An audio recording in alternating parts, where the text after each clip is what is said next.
Olá, sejam bem-vindos a mais uma edição do nosso programa Agenda Minas. Hoje nós estamos na sede do Segismig, que é o sindicato que representa os servidores públicos do Tribunal de Justiça de Primeira Instância de Minas Gerais, para acompanhar o lançamento dessa obra-prima aqui, um livro em parceria com o UFMG, que traz um estudo científico sobre a situação da saúde e condições do exercício profissional dos servidores dessa categoria. Todas as informações e dados dos pesquisadores você passa a saber agora aqui comigo.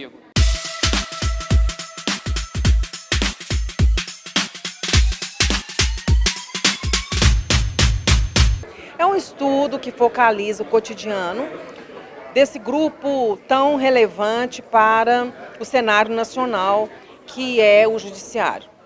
Então, nós estudamos o que acontece no cotidiano do trabalho, nesse momento em que implantações tecnológicas estão em curso e, possivelmente, de acordo com o que foi observado, há interferência no modo de trabalhar e talvez consequências sobre a qualidade de vida. Exemplificando, nós observamos que há problemas relacionados ao sono, ao equilíbrio vida-trabalho e extratrabalho.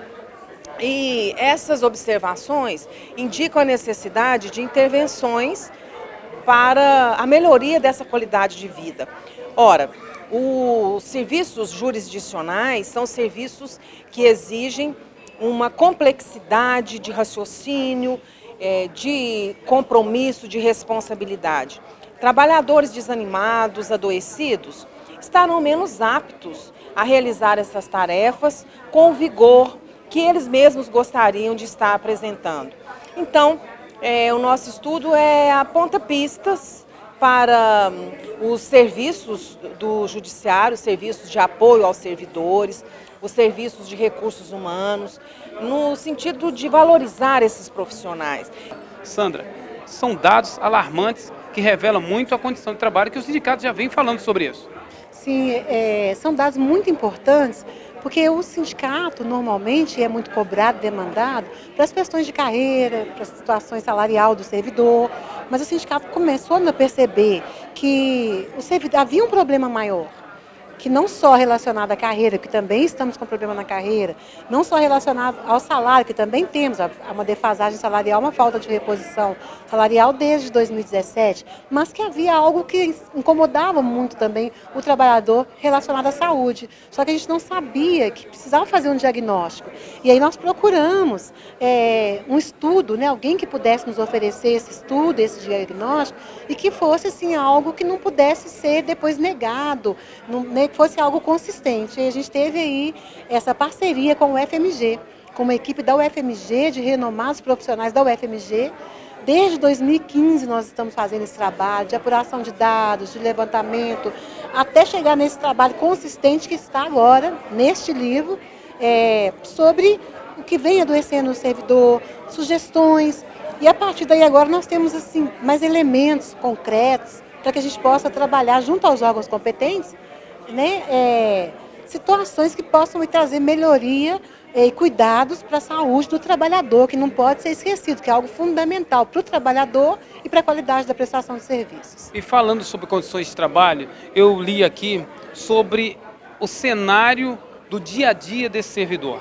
A pesquisa foi no local de trabalho, ouviu, investigou e viu até mesmo como é a condição desse trabalhador relatado aqui.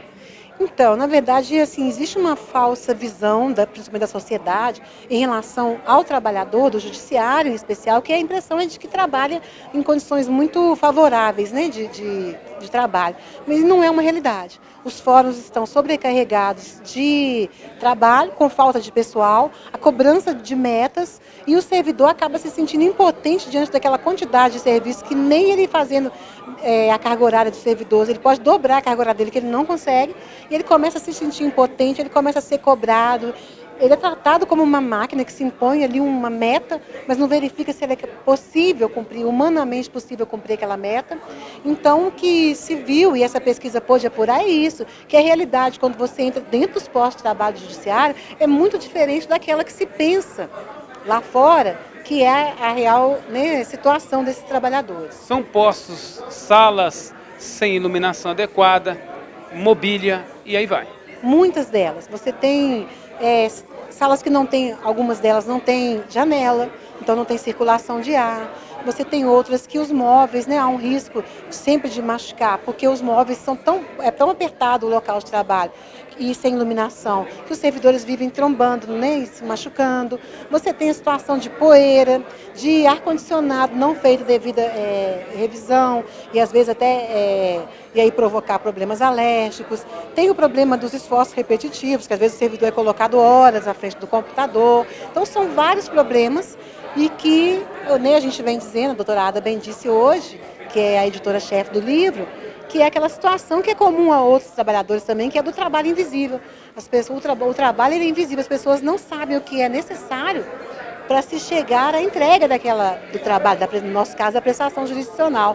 E o que a gente tem a dizer é que dentro do judiciário mineiro falta muito ainda investir na condição de trabalho e aí a gente dá uma atenção necessária para a saúde do trabalhador. Nós percebemos que os trabalhadores do judiciário estão sob alto estresse ocupacional, né? 1 a cada 3 trabalhadores, por exemplo, relatavam ter problemas para dormir, enquanto mais de 10% referiram tomar medicação ansiolítica. Isso é uma coisa interessante para a gente pensar, porque isso reflete diretamente as condições de trabalho da população, né? Quase metade dos trabalhadores referiam, por exemplo, acúmulo de processos nas varas onde eles trabalhavam, e mais de 2/3, quase 70%, referia que trabalhava mais horas do que o que foi contratado, ou seja, devia fazer expediente de 8 horas, trabalhava 9 ou 10 horas por dia. É importante a gente perceber que os trabalhadores do judiciário têm uma série de condições aí comprometedoras de saúde, como, por exemplo, alta prevalência de excesso de peso e obesidade. 1 a cada 2 trabalhadores estão com excesso de peso, né? E, por outro lado, a gente acaba vendo índices preocupantes também de consumo alimentar inadequado. Uma parcela razoável dos trabalhadores relata não consumir frutas e hortaliças todo dia, relata consumo elevado de bebidas açucaradas, como refrigerantes. E uma parcela razoável também, em torno de 40%, refere, por exemplo, não praticar atividade física no lazer.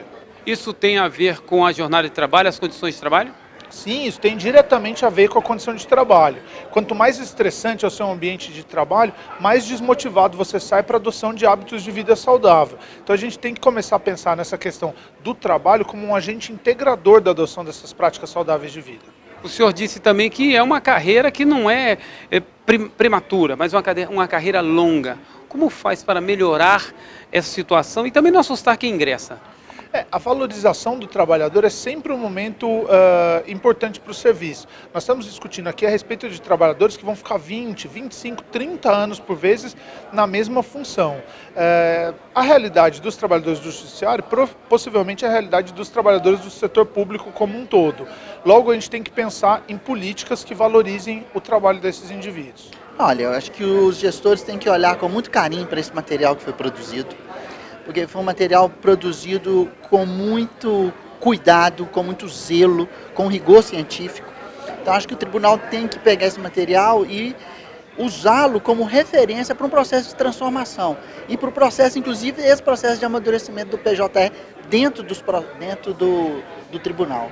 Sim, o que nós deparamos a todo momento é com o adoecimento do servidor, com o adoecimento psíquico do servidor, com um número elevado de servidores que pedem licença médica por questões de depressão.